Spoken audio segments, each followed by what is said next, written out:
Guys, I don't know about you, but this book has changed me both personally and professionally, and I'm so excited to see how it's going to change our students' lives. The most important takeaways I felt from this book are knowing and understanding what a growth mindset person is. And that they are a person that believes they can grow and get better. They believe in setting high goals for themselves. They have a positive outlook in life. They work hard to achieve their goals, and they put a lot of effort into their work. They're persistent through challenges. They don't give up, and they're not afraid of making mistakes. Sounds like the perfect student, right?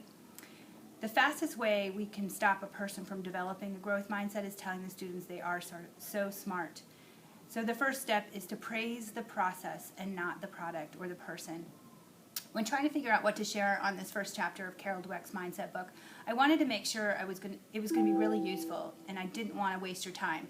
So I found a lesson that uses growth mindset language, and this is a second grade teacher where the teacher's encouraging the students to persist through challenges. So have a look.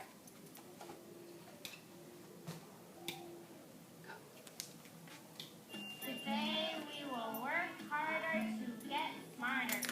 Growth mindset means believing that your brain has the capacity to grow. My job as a teacher is to teach my students strategies to help them grow their brains. Oh my goodness, way to be so precise and clear. Are we taking like 2, 1, or 8? 8.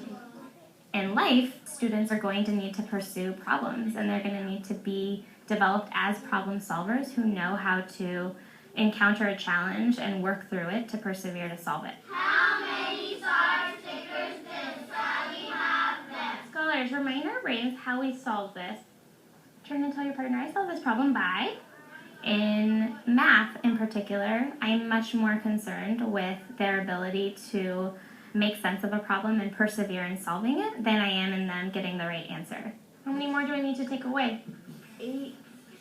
8? How do you know? Because it said right there 248. Today's lesson was a number sense lesson, and students were tasked with subtracting 3-digit numbers in story problems. Mathematicians, that problem felt especially challenging, didn't it? Yes. One thing you saw in my class today was my students encounter a challenging problem and really embrace it and get excited. What felt challenging about that, Brenda? I got stuck on the 30 part. I almost normalize that everyone's going to feel stuck, everyone's going to feel challenged by it, so that they can get excited and think about the strategies they can implement to tackle the problem. What can you do when you're feeling stuck? Can I have some help? I'm feeling stuck about taking away 2 more tenths. Way to be specific, Brenda, about how to get help. Justify. I took a jump of 2 and that got me to 200. Justifying and critiquing is one of the most critical components I can give my students to enable their ability to pursue a challenge. I solved that problem by doing the statement notation. That means they're explaining their thinking with reasoning and evidence, and they're asking others to explain their thinking as well to better understand. I figured it out by doing one strip. What do you mean one strip?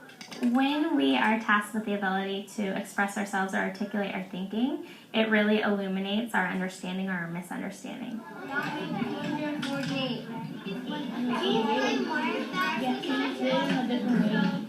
So when we're asking students to justify their thinking, explain their thinking, sometimes you can see that there are some gaps or some holes. That makes 2. 502. 502. I think you're trying to say 522. When you invite that into a classroom setting, you're allowing for feedback from other scholars to engage in that thinking, whether they're understanding or misunderstanding it. Because then the way you disagree with me. I disagree with you because we should do a strategy like adding up. I think it really raises the level of rigor in a classroom when students can understand their processing and can also question and understand others. Christian and Sade were having kind of a heated discussion about the most efficient strategy to use to solve this problem. Go ahead, Christian. I took a jump of 60. My strategy was Adding up. What's your question, Sarai? Why do you take a job that will make a family member?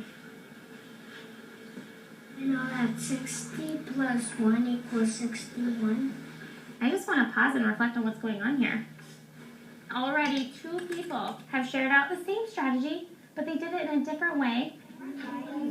Is there another way you can use the tool? One of the ways I feel like I've made a challenge feel exciting is even just through the strategy wait time. Are these worth the same as this?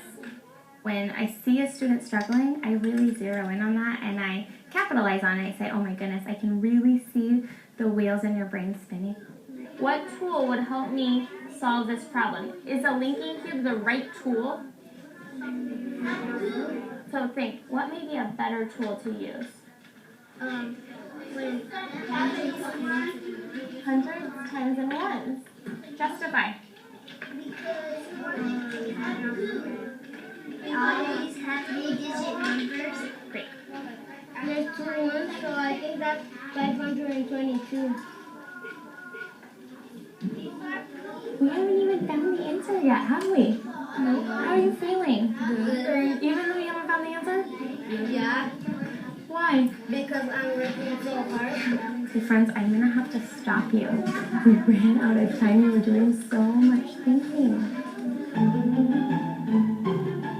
Mathematicians. I saw groups talking about different problems. At the green table, we haven't even solved the first problem. But you know what? They looked so happy. Can you tell the class about it? We didn't know how to figure it out, but when it was time to go to lunch, we didn't quit. We were happy because we were growing our brain. Those of you at your desk, give a nod if that feels like what you are feeling right now. This process is probably one of the most exciting things I find about being a teacher. She's saying me too.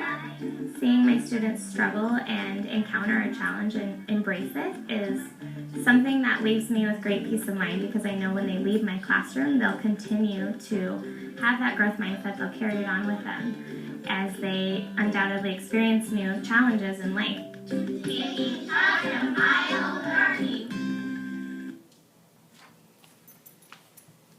So, how can we help as teachers? We can help our students by having a growth mindset language.